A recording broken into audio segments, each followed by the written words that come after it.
Iran के निशाने पर मिडिल ईस्ट है। अब तक ईरान मिडिल ईस्ट में 10 टैंकरों को उड़ा चुका है। यही वजह है कि ईरान ने जब 10 टैंकरों को टोटल अब तक उड़ा दिया तो तेल के दाम लगातार बढ़ते जा रहे हैं।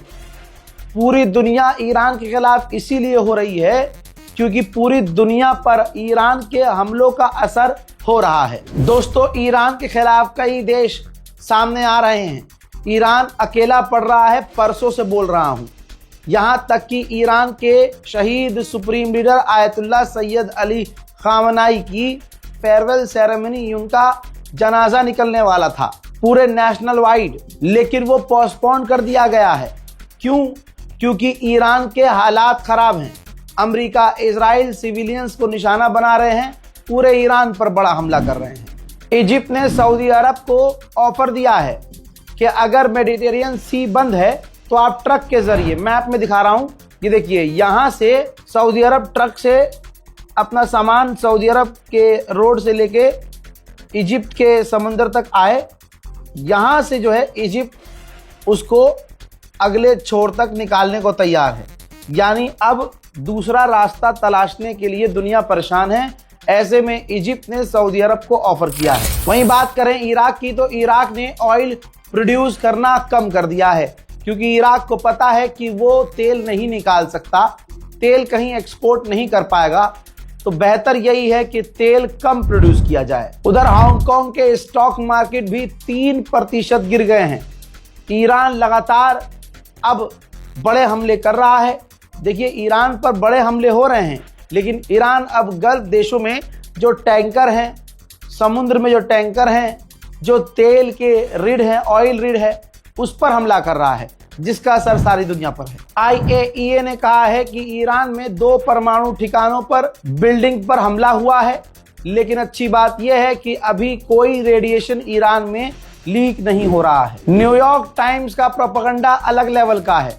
न्यूयॉर्क टाइम्स ने लिखा है कि ईरान के लीडर ऑफिशियली पब्लिकली तो मना कर रहे हैं कि हमें अमेरिका से कोई बात नहीं करनी है, लेकिन पीछे से वो CIA से कांटेक्ट कर रहे हैं कि बातचीत की जाए। अगर दोस्तों बातचीत करने वाली बात होती तो ट्रम्प तो हमला करते ही ईरान से डील करने की बात कर रहा था। दिमाग लगाइएगा, प्रोपेगेंडा से दूर रहिएगा। जो भी ट्रम्प का साथ दे रहा है ना, वो ट्रम्प के खौफ से दे रहा है।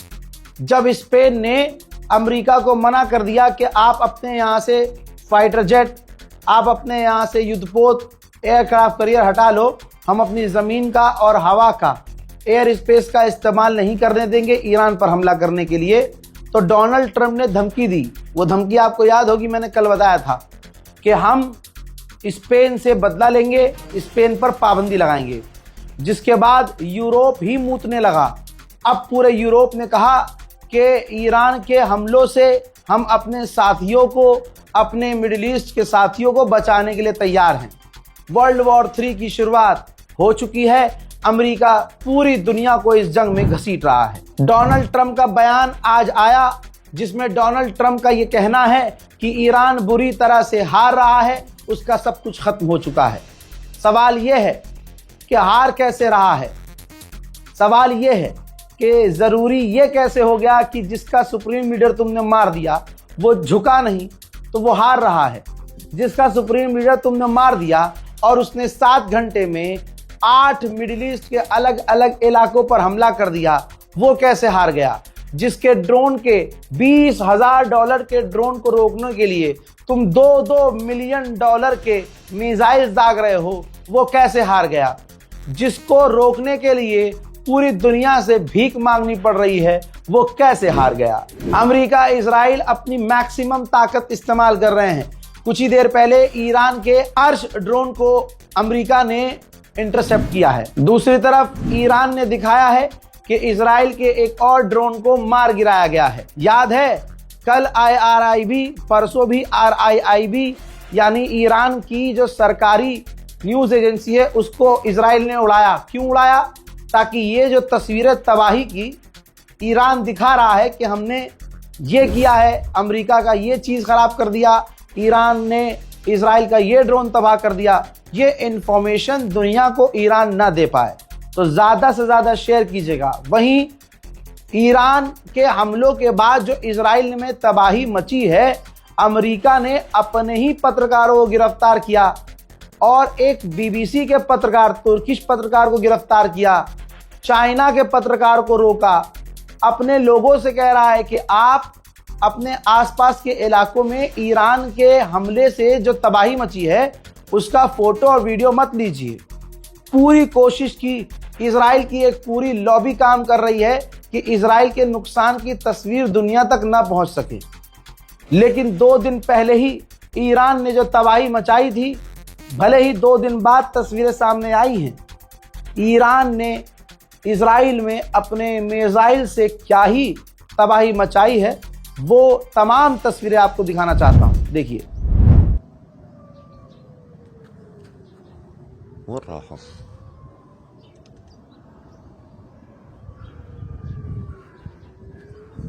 אחד, שתיים, שואו! בוא נגיד שואו, בוא נפה. שואו! גו, עוד! בוא נפה, בואו! בואו לפה, כנסו, יואו! עצור, בוא לפה. צמדו לכם, בוא לפה!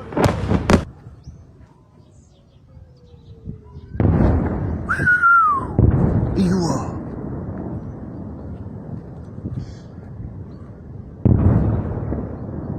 יא חביבי.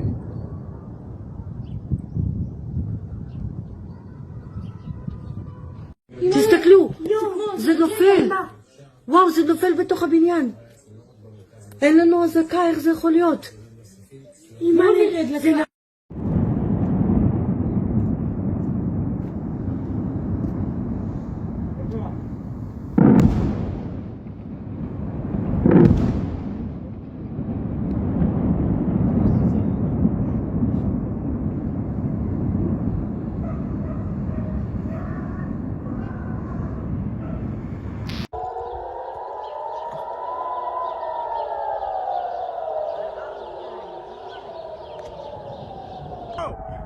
Oh shit! It's a motherfucking rocket! Oh my!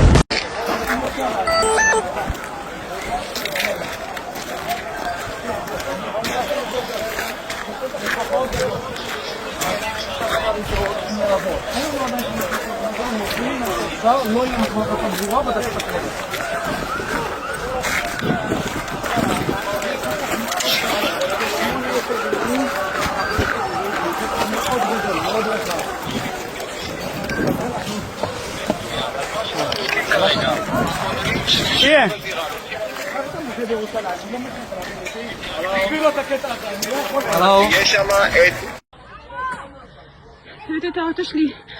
אמא, כל הבית שלי שבור. כאן נפל. אלם.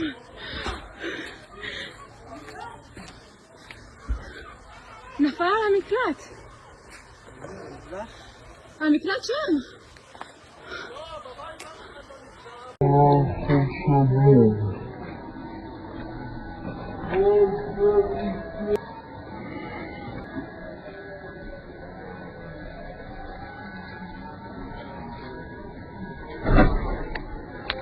זה החדר, פה נפל הטיל, הנה החור, אין פה שום זכר. פה נפל. זה החדר שינה, הזקן היה פה במקום הזה, הם יצאו לבד. אין כלום. They're bringing dogs in. There are still firefighters on the scene putting out the blaze inside the building. And they're using megaphones to call out to see if there are any survivors still trapped under the debris. This is the most significant impact since the war erupted early this morning with the Israelis.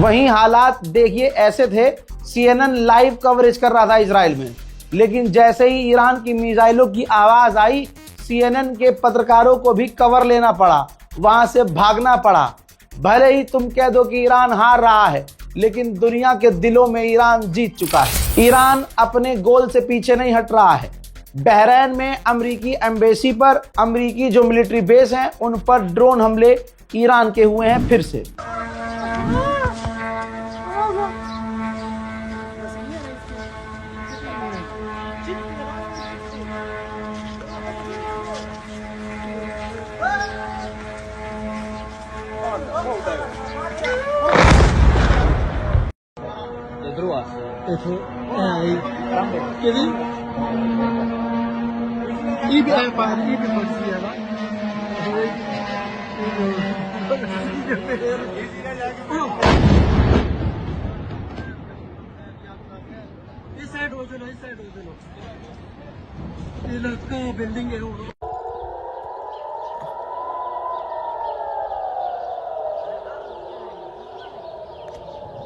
מה, אתה לא יודע מה הולך פה, יעקב, אחי.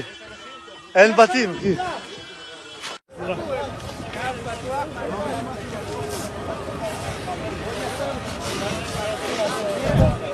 ठीक ऐसे ही Iraq में जो अमेरिकी base है, Iran ने फिर से बमबारी करके उड़ा दिया है। अमेरिकी बेस में इराक में सिर्फ धुआं नजर आ रहा है। देखिए,